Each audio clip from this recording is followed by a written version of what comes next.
Uber has become the labor market's scapegoat. The offensives against Uber are coming thick and fast. In October, a UK court ruled against the ride-sharing giant in favor of two drivers demanding minimum wages and vacation pay, even though Uber is a platform, not an employer. At the moment, the company is on trial in the EU, where judges are trying to determine what it actually is after European lawmakers, primarily in France, dragged it to court. And on Monday, Uber lost a case in Quebec on whether its drivers were employees or contractors. Last week, it emerged that the fight is still raging in the US too, where Uber has just settled a lawsuit for $20 million over claims it inflated estimates of how much prospective drivers could earn if they signed up and misled them about the cost of car financing deals. The Federal Trade Commission argued Uber made false, misleading, or unsubstantiated claims regarding driver earnings in its Vehicle Solutions program. Uber advertised that drivers could earn between $16 and $29 an hour depending on the city, whereas in some cases only around 10% of drivers were actually earning that amount. Rather than go to court this time, Uber settled, and though the company did not admit the allegations, it did say it had made improvements to the driver experience. First, let me say that I believe comprehensive and accurate information is vital for any job agreement. The internet has leveled countless playing fields by providing free access to information that used to be guarded jealously, and that's a philosophy all tech companies should be championing. Gig economy platforms work through information sharing, users get detailed reviews about their providers, and providers can decide which platform best suits their needs. If a company like Uber withholds or distorts information, it damages the trust for the whole industry.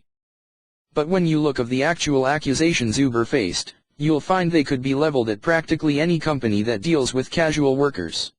Temping agencies, tutoring firms, talent scouts representing actors and models, they all make bold claims which look rather less impressive once you've signed up.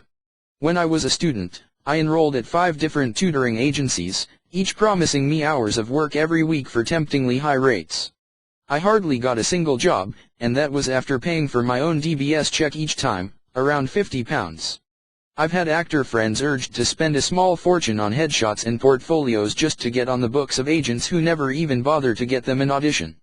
That's to say nothing of advertisements for expensive courses that seductively promise a flood of enticing job prospects, if you only pay the enrollment fee. Uber said if you had a car and wanted to drive, they'd support you.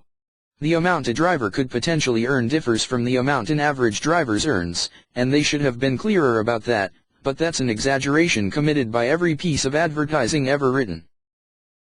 0-hours contracts are becoming more common in all industries, from entertainment and media through to fast food and warehouse work. They often make certain requirements of workers, unpaid pre-work briefings, safety checks, mandatory uniform or equipment costs, that can seem unfair.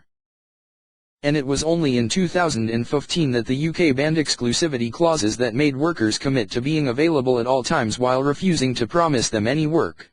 Maybe we should be having a national, and international, conversation about the changing face of labor, but that's not what's happening. Instead, we're focusing all our outrage on Uber, which had the temerity to offer work far more lucrative, flexible, and reliable than the average temping agency. The fact is, we have singled out Uber and the taxi market while conveniently ignoring the same behavior in virtually every other industry. Maybe it's because the taxi lobby screams louder than anyone else when their cushy monopoly gets threatened, or maybe it's just that Uber cars are more visible than tutors and warehouse workers and waiters. But whatever the reason, the double standards have to end. Uber is under attack, and anyone who believes in fighting hypocrisy should be out to defend it.